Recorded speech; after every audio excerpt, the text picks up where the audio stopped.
আসসালামু আলাইকুম, কি অবস্থা সবার? আশা করছি তোমরা সকলেই ভালো আছো। সিনে শো বাংলায় তোমাকে স্বাগতম। আজকে আমরা কোরিয়ান সিরিজ মাই ডেমনের পঞ্চম, ষষ্ঠ, সপ্তম এবং অষ্টম পর্ব এক্সপ্লেন করব। যারা প্রথম থেকে চতুর্থ পর্ব পর্যন্ত দেখোনি তারা আমাদের চ্যানেলে গিয়ে আগের ভিডিওগুলো দেখে নাও, তাহলে এই পর্বগুলো বুঝতে তোমাদের সুবিধা হবে। চ্যানেলে নতুন হয়ে থাকলে সাবস্ক্রাইব করতে ভুলিও না। So without any further delay let's get started our today's video.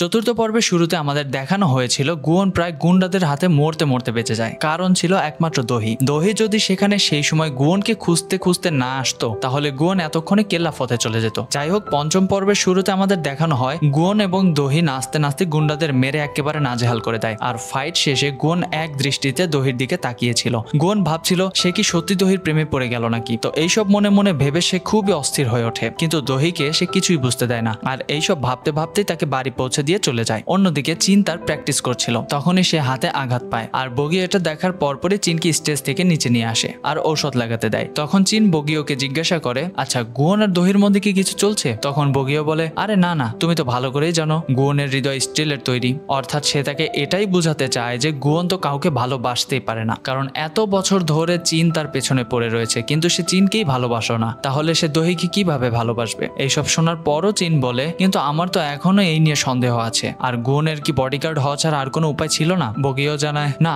তাকে বডিগার্ড হতেই হতো। তো এইদিকে গুয়ন বেশ কনফিউজড হয়ে পড়ে দহির প্রতি তার এই নতুন অনুভূতিকে নিয়ে। সে নিজেই নিজেকে বলতে থাকে, আমার সাথে এসব কি হচ্ছে? আমি কি করে এই মূল্যহীন মানুষের প্রতি দুর্বল হলাম? এটা কি তাহলে এই কারণে হচ্ছে যে ট্যাটু আমার হাতে নেই, তার হাতে আছে? হ্যাঁ, এটাই হতে পারে কারণ। অন্যদিকে দহি বলে, হঠাৎ করে গুয়নের কি হয়েছিল? এমনিতে তো সে আমার হাত ধরে থাকার জন্য পাগল ছিল, তারপর এমন ভাব ধরলো যেন সে আমাকে দেখতেই পারছিল না। তবে দহি কিন্তু ইতিমধ্যেই ভালোবেসে ফেলেছে গুয়নকে, তাই সে এবার বলে, আমাকে জানতেই হবে গুয়নও কি আমার জন্য এরকম ফিল করে কিনা। এরপর দহি রাতের বেলায় চলে আসে গুয়নের কাছে তাকে এই সব কিছু নিয়ে জিজ্ঞেস করতে। আর গুয়নও তখন নিজেকে বোঝায় এটা বলে যে সে যা ফিল করছে এই সবই তার পাওয়ার চলে যাওয়ার সাইড ইফেক্ট, এছাড়া আর কিছুই না। এদিকে দহিও আসছিল আর মনে মনে ভাবছিল সে কিভাবে কি বলবে। তো সেই সময় তার মনে হয় কেউ তার পিছু করছে, তাই সে তার স্প্রে বোতলটা বের করে পিছনের দিকে তাকায়। তখনই সে দেখে চিন তার দিকে তলোয়ার তাক করে তাকিয়ে আছে। আর সে তাকে জিজ্ঞেস করে, তুমি কে? তুমি কি কোনো চোর? দহি জানায়, না, আমি চোর হব কেন, তুমি হতে পারো। তো তারপর চিন তাকে ভালো করে দেখার পর চিনতে পারে আর বলে, তুমি দহি?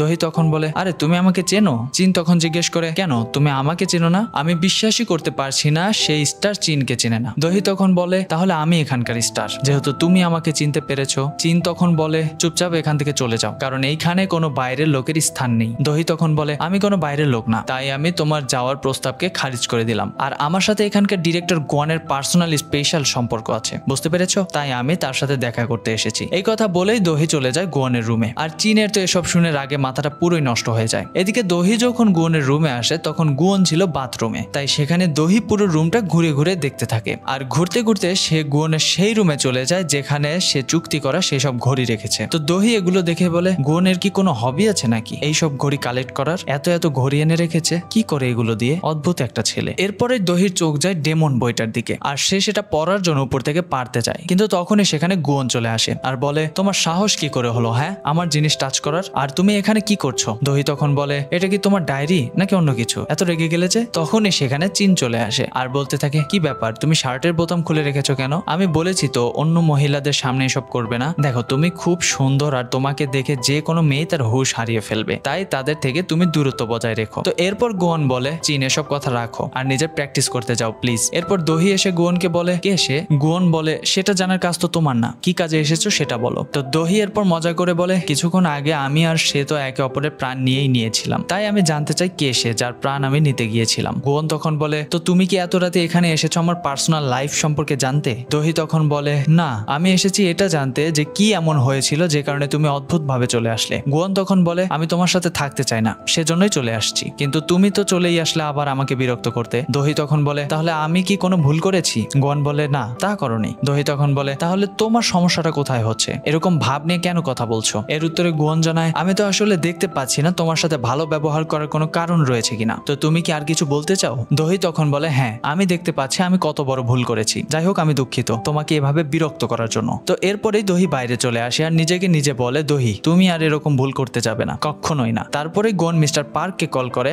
আর বলে, দহি কেবলই বেরিয়েছে, তাকে একটু তুমি সেফলি বাড়ি পৌঁছে দিও। অন্যদিকে দেখা যায় সেই কিলার একটা লকার পেপারে কিছু রেখে কাউকে মেসেজ দেয় আর বলে লকার নাম্বার 17 চেক করে নিও। তো এই সময় সুকমিন আর তার ছেলে দোগিয়ং এর কাছেও মেসেজ আসে। দোগিয়ং এর মানসিক সমস্যা চলছিল, তাই সে মানসিক ডাক্তারকে দেখাতো। আজ দোগিয়ং ডাক্তারকে বলে আমি একজনকে খুন করেছি। ডাক্তার বলে কি? দোগিয়ং বলে আরে আমি তো মজা করছিলাম। তো এরপর ডাক্তার তাকে পাগল বলে সম্বোধন করে, তাই সে ডাক্তারের উপর অনেক রেগে যায় আর ডাক্তারকে সেখানেই মেরে ফেলে। অন্যদিকে দেখা যায় ম্যাডাম জু কোম্পানির মধ্যে যে অডিট ফার্ম বানিয়েছিল সেটা সুকমিন বন্ধ করে দেয় আর কোম্পানির বোর্ড মেম্বারদের টাকা দিয়ে নিজের দলে করে নেয়। সে এমনটা করছে কোম্পানির চেয়ারম্যান হবে বলে। এরপর দেখা যায় দোগিয়ং বাড়ি ফিরে আসে। তখন সুকমিন তাকে জিজ্ঞাসা করে কি ব্যাপার, তোমার কাজকর্ম কেমন চলছে? দোগিয়ং জানায় হ্যাঁ ভালোই চলছে। তখনই সে খেয়াল করে দোগিয়ং এর শার্টে ব্লাড লেগে আছে, কিন্তু সে দোগিয়ংকে এই ব্যাপারে কিছুই জিজ্ঞেস করে না। এদিকে দেখা যায় সুকমিনের ওয়াইফ শুয়ে শুয়ে ম্যাডাম জু এর মৃত্যুর কথা ভাবছিল, যে ভুল ওষুধ খাওয়ার কারণে তার মৃত্যু হয়েছিল। ঠিক তখনই সুকমিন আসে আর তাকে জিজ্ঞেস করে কি ব্যাপার, দোগিয়ং আজকাল কি করে বেড়াচ্ছে, কোনো খবর রাখো? তার ওয়াইফ জানায় আমি এ ব্যাপারে কিছুই জানি না। সুকমিন বলে তুমি আসলে কোনো কাজেরই না। এরপরেই আমরা দোহিকে দেখি সে তার বাড়িতে ফিরে এসে ওই দিনের জামাটা দেখতে থাকে যেটা পরে সে ভুলবশত গুয়নের সাথে ডেটে গিয়েছিল। আর এরপর থেকে এত কিছু শুরু। কিন্তু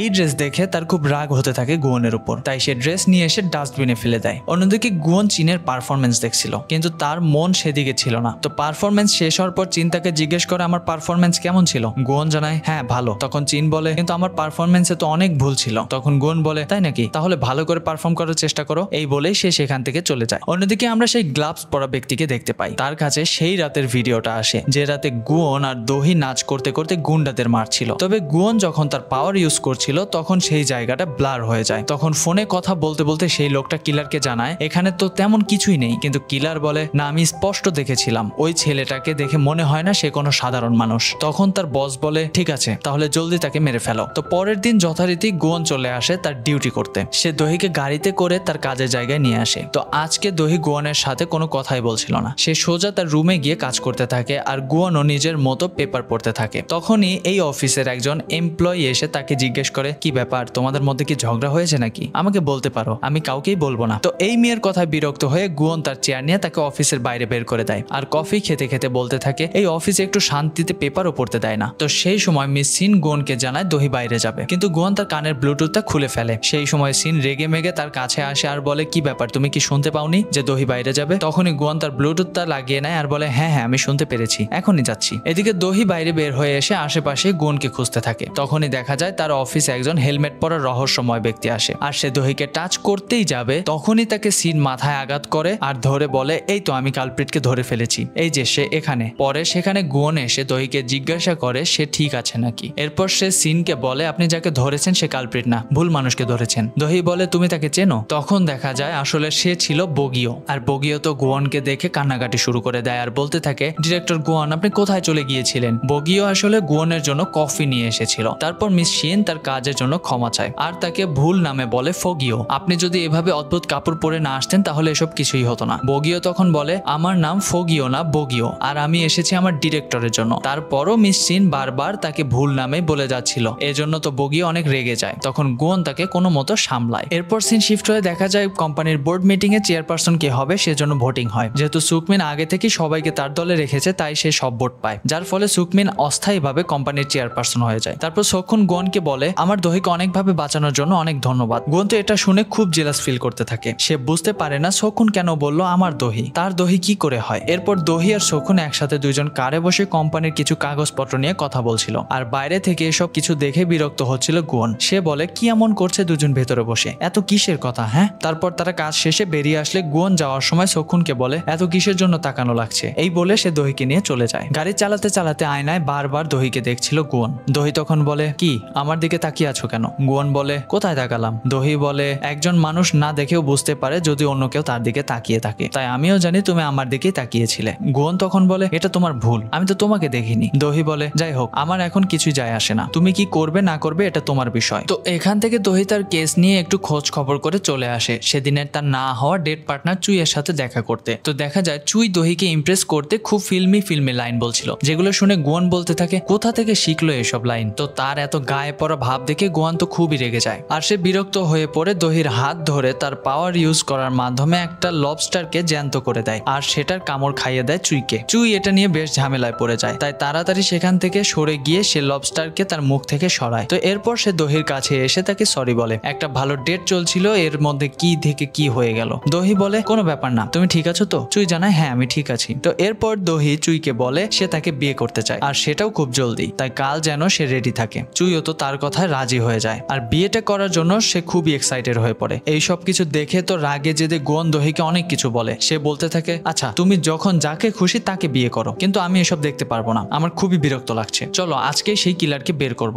তাহলে আর তোমার সাথে আমাকেও থাকতে হবে না আর এসব জিনিসও দেখতে হবে না। তারপর গুয়ন ওই কিলারকে ধরতে সেই গুন্ডার কাছে আসে আর এসে তাকে মারার হুমকি দিয়ে বলে কিলারকে খুঁজে এনে দিতে। তো এখানে দহি আর গুয়নের মধ্যে এসব নিয়ে ঝগড়া হয়ে যায়। তখন গুয়ন বলে আমার সমস্যাই হচ্ছে তুমি আমার জীবনে আসার আগ পর্যন্ত আমি অনেক ভালো ছিলাম, তুমি এসেই সব খারাপ করে দিয়েছো। এইসব কথা শুনে দহি খুবই কষ্ট পায় আর বলে ও তাহলে চলে যাও, আর আমার বডিগার্ড হয়ে থাকতে হবে না। গুয়নও তখন রেগে মেগে সেখান থেকে চলে যায়। তবে দুজনেই দেখা যায় দুজনকে খুবই মিস করতে থাকে। আর আজ রাতে দেখা যায় দহির ওপর হঠাৎ সেই কিলার আক্রমণ করে বসে আর দহির হাত থেকে মোবাইলটা পড়ে ইমার্জেন্সিতে থাকা নাম্বার গুয়নের কাছে নোটিফিকেশন চলে যায়। গুয়ন তো এটা পেয়ে দ্রুত গাড়ি চালিয়ে তার কাছে আসতে থাকে। ওদিকে কিলার দহিকে বারান্দার বাইরে কাপড়ে ঝুলিয়ে দেয় আর একটু একটু করে সেই কাপড় কেটে ফেলতে থাকে। তবে হঠাৎ একটা শব্দ পেয়ে কিলার সেখান থেকে সরে যায় আর এইদিকে ওই কাপড়টা নিজে থেকে ছিঁড়ে পড়ে যাচ্ছিল। ঠিক তখনই দহির হাত শক্ত করে ধরে নেয় গুয়ন। দহি তো ভেবেছিল সে মারাই যাবে আজকে, তবে গুয়নকে দেখে তার জানে পানি ফিরে আসে। আর এখানেই আমাদের পঞ্চম পর্ব শেষ হয়ে ষষ্ঠ পর্বে শুরু হয়। ষষ্ঠ পর্বের শুরুতে দেখা যায় দহি অনেক ইমোশনাল হয়ে যায় আর গুয়নেরও একই অবস্থা হয়, কিন্তু তখনই আবার কিলার এসে চাকু দিয়ে আঘাত করে আর তাদের দুজনকে নিচে ফেলে দেয়। তবে গুয়ন দহির হাত ধরে পাওয়ার ইউজ করে তাকে বাঁচিয়ে নেয়। এরপর দহি চোখ খুলে গুয়ন তাকে জিজ্ঞেস করে তুমি ঠিক আছো তো?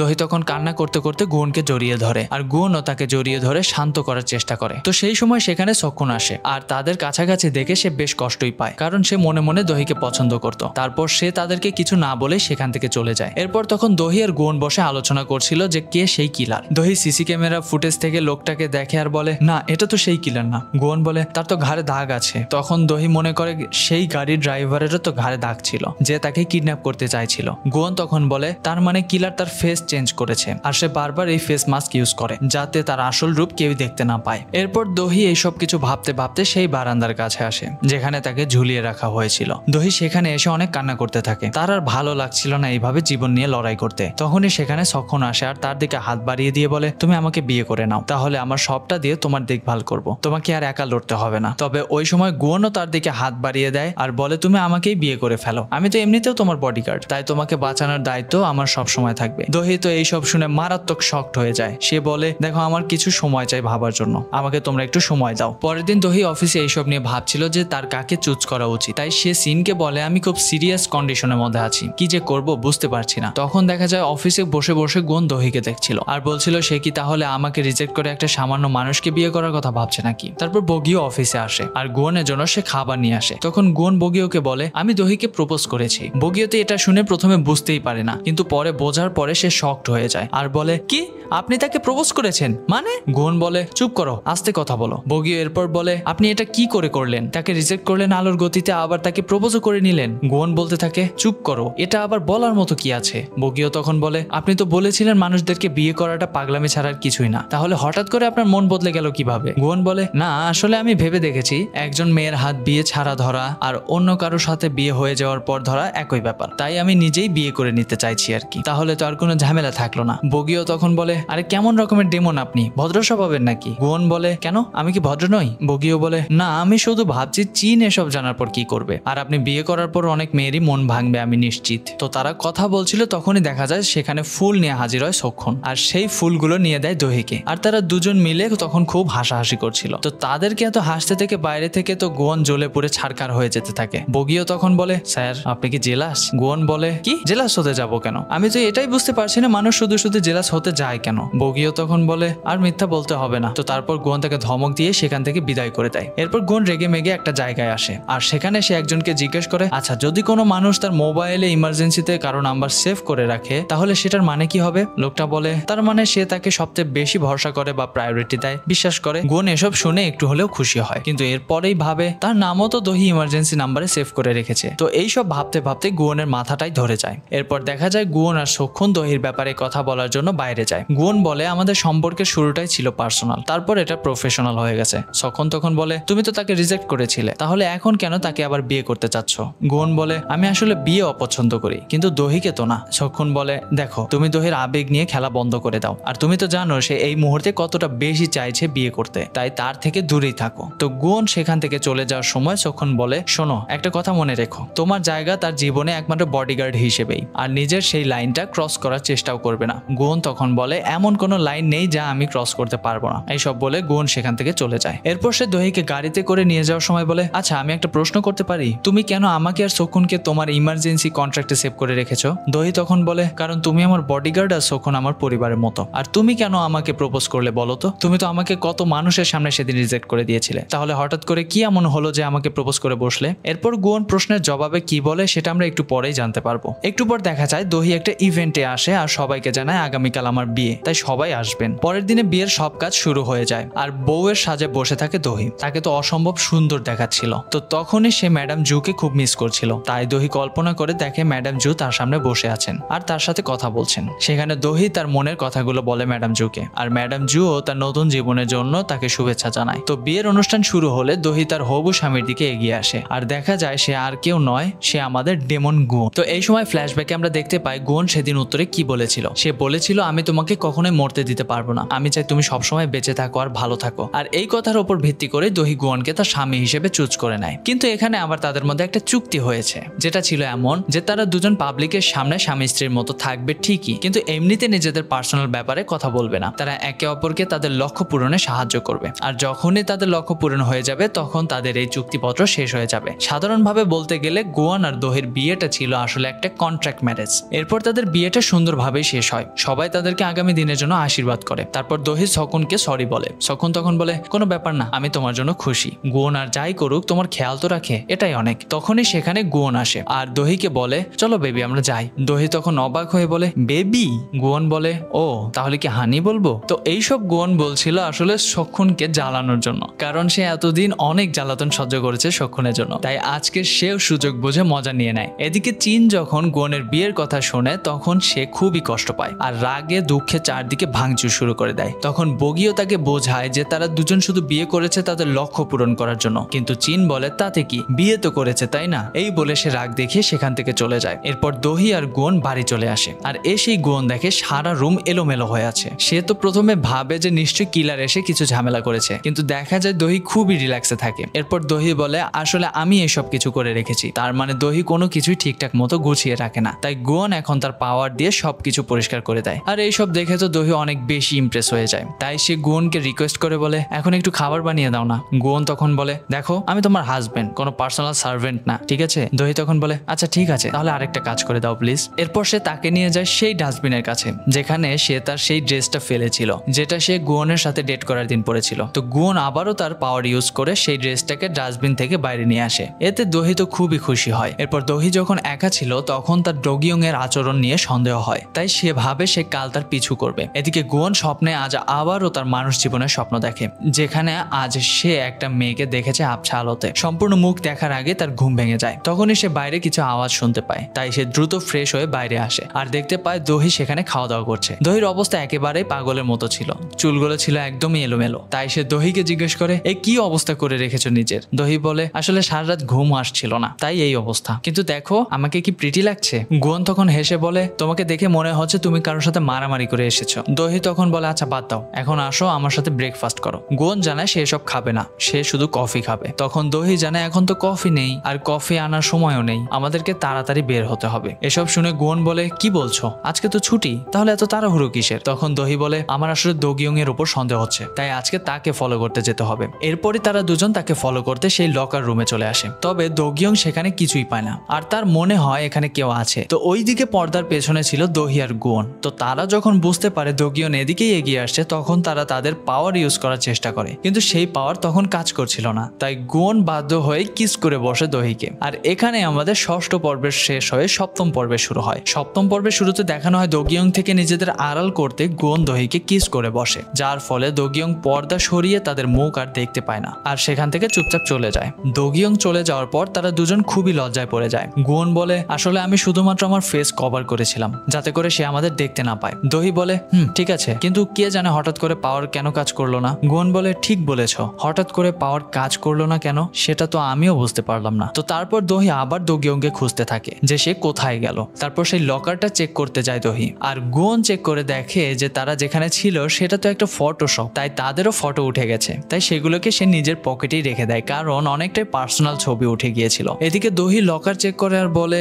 কি দেখলো এখানে, কিছুই তো নেই। তখনই একজন অদ্ভুত মহিলা আসে সেখানে, সেই পুলিশ স্টেশনের সেই ভিক্ষুক, আর সে গুণ এবং দহিকে বলে তোমার পাওয়ার আসছে আর যাচ্ছে, তাই তো, তার মানে সেটা দ্রুতই নষ্ট হয়ে যাবে। গুণ তো তার কথা পাত্তা না দিয়ে সেখান থেকে চলে যায়। বাইরে এসে গুণ একটা গাছকে ধরে তার পাওয়ার ইউজ করে, দেখা যায় সেটাই ফুল ফুটেছে, তাই সে ভাবে সব তো ঠিকই আছে, কিন্তু যখন সেই ফুলটা রেখে সে চলে যায় তখন সেই ফুলটা নষ্ট হয়ে যায়, তার মানে কিছু তো একটা খারাপ ঘটতে চলেছে তাদের জীবনে। এরপর বাড়ি ফিরে দহি আর গুণ যখন বসে তাদের পাওয়ার চেক করছিল তখন সেখানে আবারও তাদের মধ্যে ঝগড়া হয়ে যায়, আর তারা বলতে বলতে একে অপরকে অনেক কিছুই বলে ফেলে। এদিকে সক্ষুন গুয়ানের সব কোম্পানির ইনফরমেশন বের করতে চায়, সেই সময় সে অনেক পুরাতন একটা ছবি পায় যার মধ্যে সে গুয়ানকে দেখতে পায়। এটা দেখে তো সে বেশ শকড হয়, কারণ এত আগের ছবিতে সে থাকলে এখনো তাকে এত অল্প বয়সে কি করে লাগতে পারে। অন্যদিকে দেখা যায় গুয়ান তার সব জিনিসপত্র নিয়ে চলে আসে দহির বাসায়, আর এত জিনিসপত্র দেখে তো দহি একেবারেই শকড। সে বলে এটা কি, তুমি কি তোমার সম্পূর্ণ কোম্পানি তুলে নিয়ে এসেছো নাকি? গুয়ান বলে হ্যাঁ, কারণ আমি যেখানে আমার কোম্পানিও তো সেখানে। এইসব শুনে দহি খুবই বিরক্ত হয়ে যায়, আর সেখানে যেহেতু সিন আর বগিও ছিল তাই তাদেরকে সে বাইরে রেখে গুয়ানকে ভিতরে রুমে নিয়ে আসে তার সাথে পার্সোনালি কথা বলার জন্য।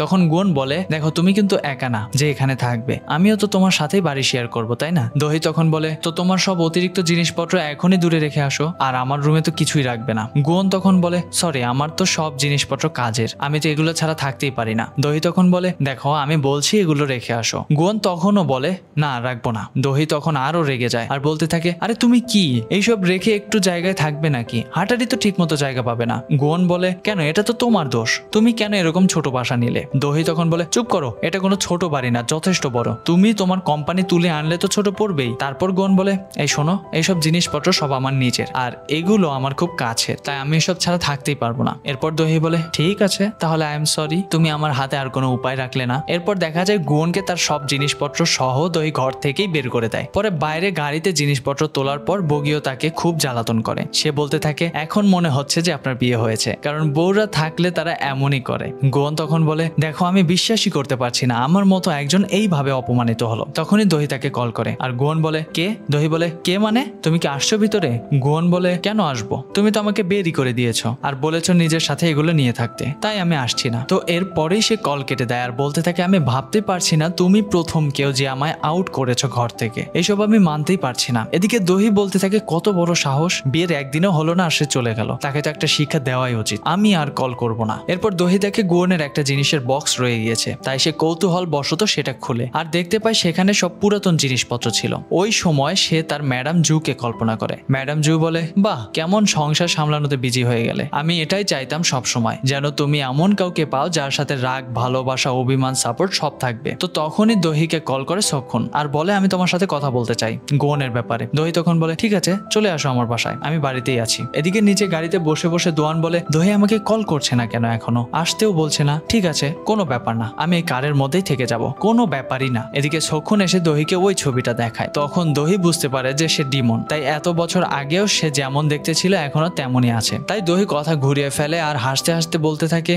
ও এটা আসলে গুয়ানের দাদা, আর সে একদমই তার মতোই দেখতে। সক্ষণ জিজ্ঞেস করে তাই নাকি? দহি বলে হ্যাঁ আর কি হবে। তো তারপর সক্ষণ তাকে কিছু না বলেই নিচে চলে আসে, আর নিচে এসেই সে গাড়িতে বসে থাকতে দেখে গুয়ানকে আর তাকে বলে তোমার সাথে কথা আছে। তো এরপর সক্ষণ গুয়ানকে বলে আচ্ছা গুয়ান তুমি কোনো সাধারণ মানুষ না তাই না, তাহলে তুমি কি একজন ভ্যাম্পায়ার? গুয়ান বলে এই খবরদার, আমাকে কোনো রক্ত খাওয়া প্রাণীর সাথে তুলনা করবে না, আমি একজন সাধারণ নিরীহ মানুষ বুঝলে। সক্ষণ বলে তুমি যেই হয়ে থাকো না কেন কখনো দহিকে কষ্ট দেওয়ার কথা ভেবেও দেখবে না, না হলে কিন্তু আমার থেকে বাঁচতে পারবে না। গুয়ান বলে ও আচ্ছা তাই নাকি, ঠিক আছে করো তুমি যা করার করো। এদিকে চীনের অবস্থা তো একেবারেই খারাপ। সে গুয়ানের বিয়ের কথা জানার পর রাস্তায় রাস্তায় ঘুরতে থাকে। এখানে আমরা চীনের ছোটবেলা দেখতে পাই যেখানে চীনের মা মারা যায় আর তার বাবা ছিল একেবারেই মাতাল, আর সে তাকে সবসময় টাকার জন্য কাজে পাঠাতো, টাকা না আনতে পারলে নেশা করে চীনকে খুবই মারতো। আর তার বাবা 10 বছর আগে গুয়ানের সাথে ডিল করেছিল, তাই আজ গুয়ান এসে তার বাবাকে মেরে চীনকে বাঁচিয়ে নেয়। চীন তখন গুয়ানের পেছন পেছন আসে আর বলতে থাকে তুমি তো আমার জীবনের অ্যাঞ্জেল, কারণ তুমি আমার বাবার হাত থেকে আমাকে বাঁচিয়েছো, তাই আমাকে কি তুমি নিয়ে যাবে?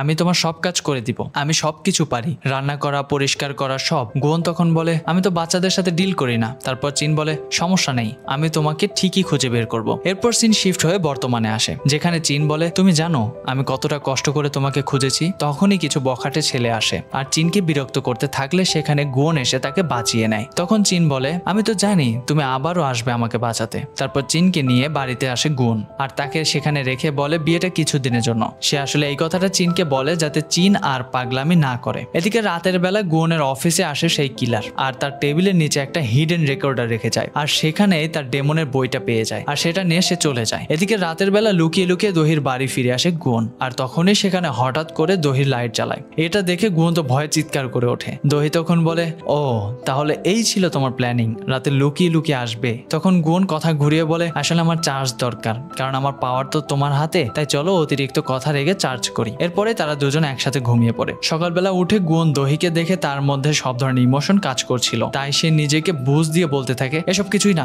এসব ইমোশন কদিন পরে চলে যাবে আমি জানি। যাই হোক, তারপরেই তারা জানতে পারে দহির নামে একটা ফেক নিউজ ছড়িয়ে পড়েছে, যেখানে বলা হচ্ছে দহি নাকি সম্পত্তির লোভে ম্যাডাম জুকে মেরেছে আর এটা যে সুকমিনের কাজ তাতে দহির কোনো সন্দেহই থাকে না। এরপর দেখা যায় সত্যি সত্যি সুকমিন দহিকে হুমকিও দেয়। পরে দহি আর গুণ সেই নিউজ করার লোককে এসে ধরে আর তাকে তাদের পাওয়ার ইউজ করে বিভিন্ন রকমের ভয় দেখানোর পর সে শেষমেশ রাজি হয় এই নিউজটা রিমুভ করে দেওয়ার জন্য।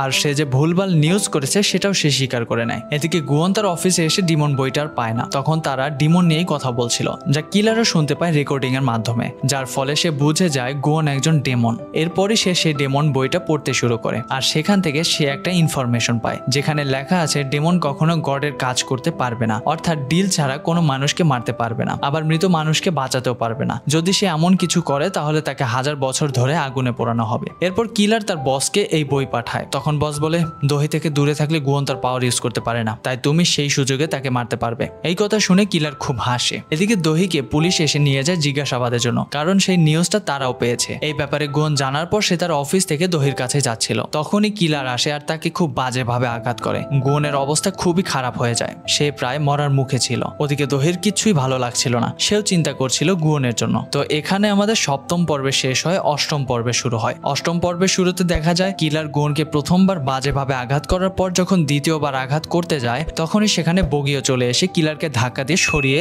গুণকে বাঁচানোর চেষ্টা করে। কিলারও সেই সময় পালিয়ে যায় আর বগিও চিৎকার করে দহিকে ডাকতে থাকে, কারণ সেই একমাত্র যে তাকে বাঁচাতে পারবে। ওদিকে দহিকে জিজ্ঞাসাবাদ করার পর তাকে একটা রুমে রেখে দেয়া হয় আর তখনই সে জানতে পারে গুণের অবস্থা খুবই খারাপ। তাই সে একজন পুলিশ অফিসারের সহায়তায় শকুনকে বলে তাড়াতাড়ি হসপিটালে আসে। এদিকে চীন দহিকে দেখেই তাকে খুব কথা শোনায় আর বলে, তোমার জন্যই আমার গুণের এই অবস্থা, তুমি দায়ী, তুমি খুন করেছো তাকে। বগি এসে তখন তার এসব উল্টোপাল্টা কথা বন্ধ করে আর তাকে বুঝিয়ে শুনিয়ে বাইরে নিয়ে যায়। আর দহি চলে আসে গুণের কাছে। এরপর সে গুণের হাতটা তার হাতের উপরে রাখে যাতে করে ওই ট্যাটুর শক্তি অর্জন করতে পারে। আর সক্ষণ এই সবকিছু দূর থেকে দাঁড়িয়ে দেখছিল। দেখা যায় দহি তার হাত ধরার পরও গুণ কোনো রেসপন্স করছিল না। দহি তখন খুব বেশি ইমোশনাল হয়ে যায় আর বলতে থাকে, আমি তাহলে অনেক দেরি করে এসেছি তাই না? খুব দেরি হয়ে গেছে। তুমি সবসময় আমার পাশে থাকো আমাকে বাঁচানোর জন্য, একদম সময় মতো চলে আসো তুমি, আর আমি একটা দিনও পারলাম না। এইসব বলে সে খুব কান্না করতে থাকে গুণের হাতের উপর মাথা রেখে। ওই সময় দহির হাতের চিহ্নটা জ্বলে ওঠে আর তার পাওয়ার কাজ করে যায়, যার ফলে গুণের হুঁশ ফিরে আসার বলতে থাকে, তুমি কি একটু সরবে, তুমি খুবই ভারী। মানে গুণের ব্যাপারটা এমন, সে যেই পরিস্থিতিতে থাকুক না কেন দহিকে বিরক্ত করা সে ছাড়বেই না। তো দহি গুণকে ফিরে পেয়ে খুবই খুশি হয়। গুণ তখন বলে, তুমি কি জানো তোমার এই কান্না করা মুখটা কাছ থেকে দেখতে কতটা বাজে লাগছে? আর সবচেয়ে মজার বিষয়, আমি এখনো মরিনি, ডেমন কখনো মরে না। দহি তখন কান্না করতে করতে বলে, চুপ করো, আমি ভেবেছিলাম সত্যি সত্যি তোমাকে হারিয়ে ফেলেছি, তুমি কি পুরোপুরি সুস্থ হওনি? আমি ডাক্তারকে ডেকে আনি। তখনই গুণ দহিকে হাত ধরে টেনে জড়িয়ে ধরে আর বলে, আমার কাছে একটু সময় থাকো, আমার অনেক চার্জের দরকার। তারপর দহি তার কথা স্মাইল করে তাকে জড়িয়ে ধরে। তাদেরকে এইভাবে চীন দেখে রেগে মেগে সেখান থেকে চলেই যায়। আর সক্ষণ তাদেরকে এইভাবে দেখে একটু কষ্ট পায়। তার সাথে সে অবাক হয়ে ভাবে যে ছেলেটা মারা যাচ্ছিল সে দহির হাত ধরতেই বেঁচে গেল কি করে। যাই হোক, তো এরপর দহি গণকে ঘুম পাড়িয়ে সেখান থেকে চলে আসে শকুনের সাথে, কারণ তাকে পুলিশ স্টেশনে যেতে হবে। তো যেতে যেতে দহি শকুনকে বলে, কি ব্যাপার, তুমি আমাকে কোনো কিছু জিজ্ঞেস করলে না যে? তখন শকুন বলে, কারণ তুমি আমাকে কিছু বলবে না আমি জানি, তাও আমি খুশি, কারণ তুমি ভালো আছো, সেফ আছো। এর পরের দিন দহিকে পুলিশ স্টেশন থেকে একেবারে ছেড়ে দেওয়া হয়, কারণ তার বিরুদ্ধে পাওয়া সব নিউজ মিথ্যা প্রমাণিত হয়। তারপর দহি সোজা চলে আসে হসপিটালে। তখন গুণ বলে, আমাকে প্লিজ বাড়ি নিয়ে যাও। দহি বলে, কিন্তু তোমার তো এখনো ট্রিটমেন্ট চলছে। গুণ তখন জানায়, আমার আসল ট্রিটমেন্ট তো তোমার সাথে থাকলেই হবে, তাই প্লিজ নিয়ে যাও না। এসব শুনে দহি তখন হাসে আর বলে, আচ্ছা ঠিক আছে, আমরা যাব। অন্যদিকে সেই কিলার দগিয়ংকে মেসেজ করে আর বলে, আমার আসল চেহারা গুণ দেখে ফেলেছে, এখন সে আমাকে মেরে ফেলবে। তো বোঝাই যাচ্ছে এই সবকিছুর পেছনে রয়েছে দগিয়ং। আর দহির তার প্রতি সন্দেহটা খুব একটা ভুল ছিল না। যাই হোক, অন্যদিকে রাতের বেলা ঘুমানোর সময় শক্তি নেওয়ার বাহানায় গুণ আর দহি একে অপরকে জড়িয়ে ধরে ঘুম পারে। আর পরের দিন সকালে ঘুম থেকে উঠেই গুণ বলে, আমি কালপ্রিটের আসল চেহারা দেখেছি, এবার আমি তাকে ধরতে পারবো, তাই চলো আমার সাথে। দহি তখন বলে তুমি এখনো সম্পূর্ণ সুস্থ হতে পারোনি, আগে ভালো মতো সুস্থ হও, তারপরে না হয় যাবো। তখন দেখা যায় গুয়ন তার বুকে ব্যথা অনুভব করে, তাই সে দহিকে বলে আজ কাজে না গেলে হবে না, তুমি তো এমনিতেও সিও। তারপর দহি কাজে যেতে চাইলে গুয়ন তাকে জড়িয়ে ধরে বলে তাহলে থাকো, আর একটু সময় থাকো, আমি আর একটু চার্জ নিয়ে নেই। তাদের দুজনের এই চার্জ দেওয়া নেওয়ার বিষয়টা এত কিউট ছিল যা বলার মতো না। অন্যদিকে দহির নামে যে মিথ্যা অপবাদ ছড়ানো হয়েছিল সেটা নিয়ে সেই ইউটিউবার এবং নিউজ রিপোর্টার সবকিছু খোলাসা করে ভিডিও করে, আর সেটা পুরো ইন্টারনেটে ছড়িয়ে দেয়। তারপর দহির হারানো সম্মান আবারও ফিরে আসে। দহি আর গুয়ন অফিসে আসে, আর সবাই তো তাদেরকে দেখে অনেক খুশি হয়। এরপর দহি বাড়ি ফিরে আসার পর চীনের বলা কথাগুলো নিয়ে ভাবে। সে বলেছিল তার জন্যই গুয়ন মরতে মরতে মরেনি, একদিন সত্যি সত্যি সে মারা যাবে। দহি কি করে এত স্বার্থপর হলো? দহি এইসব কথা ভাবতে ভাবতে অনেক টেনশনে পড়ে যায়, আর বলে আমি যাদেরকেই ভালোবাসি তারাই আমাকে ছেড়ে চলে যায়, আমি কি করব ম্যাডাম জু? আপনার দেওয়া দায়িত্ব কি আমি পূরণ করব? আমি গুয়নকে আর কি করে বিপদে ফেলবো? তখনই ম্যাডাম জু বলে তুমি যা নিজের জন্য বেস্ট মনে করো তাই করো, কারণ তুমি ভালো থাকলেই আমি খুশি। তো পরের দিন এসে দহি সবাইকে বলে সে কোম্পানির চেয়ারপারসন হবে না। এই কথা সে কেন বলল সেটা যখন গুয়ন জিজ্ঞেস করে তখন সে বলে কারণ আমি একটা নর্মাল লাইফ চাই, আমি এভাবে ভয়ে ভয়ে বাঁচতে পারবো না, আর তুমি তো আমাকে প্রোটেক্টও করতে পারবে না কারণ তুমি নিজেই দুর্বল, তাই আমার কাউকেই চাই না, আমি একাই ভালো আছি। তো এই সব কথা শুনে গুয়নের একেবারেই বিশ্বাস হয় না, তাই সে সক্ষুনকে জিজ্ঞাসা করে যে সে কিছু জানে কিনা। তখন সক্ষুন রেগে যায় আর বলে তোমার জন্য সে এইরকম করছে, সবকিছু থেকে হাল ছেড়ে দিয়েছে তোমার জন্য। সে তার সবচেয়ে কাছের মানুষ ম্যাডাম জু এর কথা পর্যন্ত রাখতে পারেনি, কারণ সে চায়নি তুমি তার জন্য আর কষ্ট পাও, বিপদে পড়ো, আর এজন্যই সে এমন ডিসিশন নিয়েছে। এইসব কথা জানার পর গুয়ন দহিকে খুঁজতে খুঁজতে চলে আসে ম্যাডাম জু এর ফার্ম হাউসে। সেখানে সে তাকে বলে দহি তুমি যদি আমার জন্য এসব করে থাকো প্লিজ করো না, কারণ আমি চাই তুমি আবারও ফাইট ব্যাক করো, আমাদের সবার জন্য না হলেও নিজের জন্য অন্তত করো, কারণ যা তোমার জন্য বেস্ট তাই আমার জন্য বেস্ট। এই কথা শোনার পরে খুবই ইমোশনাল হয়ে যায় দহি, আর বলে আমি যাদেরকেই সবচেয়ে বেশি ভালোবাসি তারা আমাকে ছেড়ে সব সময় চলে যায়, প্রথমে বাবা মা, তারপর ম্যাডাম জু, আর এখন তুমি, তোমাকে কি করে হারাই বলো? গুয়ন তখন বলে আমার কোনো কিছুতেই কিচ্ছু যায় আসে না। তো এরপরে গুয়ন দহিকে কাছে টেনে নিয়ে কিস করে, আর তাদের মধ্যে খুব ইমোশনাল আর সুন্দর একটা মুহূর্তের সৃষ্টি হয়। আর এখানেই শেষ হয় আমাদের অষ্টম পর্ব। আমরা আবার তোমাদের রেসপন্স দেখে তারপরের পরবর্তী পর্বগুলো কন্টিনিউ করব, কারণ গত ভিডিওতে আমরা তেমন একটা ভালো রেসপন্স পাইনি। তাই তোমরা যদি এই সিরিজের পরবর্তী পর্বগুলো দেখতে চাও তাহলে কমেন্ট সেকশনে গিয়ে নেক্সট লিখে কমেন্ট করে দাও, আমরা তোমাদের থেকে ভালো রেসপন্স পেলে অবশ্যই এর পরবর্তী পর্বগুলো নিয়ে আসবো। যাই হোক, ভিডিওটি ভালো লাগলে লাইক, কমেন্ট এবং শেয়ার করতে ভুলো না। এরকম আরো ভিডিও দেখতে চাইলে চ্যানেলটি সাবস্ক্রাইব করে পাশে থাকা বেল আইকনটি অল করে দাও, যেন আমি ভিডিও আপলোড করলে তোমার কাছে পৌঁছে যায়। তো দেখা হচ্ছে নেক্সট কোনো ভিডিওতে, ততক্ষণ ভালো থেকো, সাবধানে থেকো, বাই।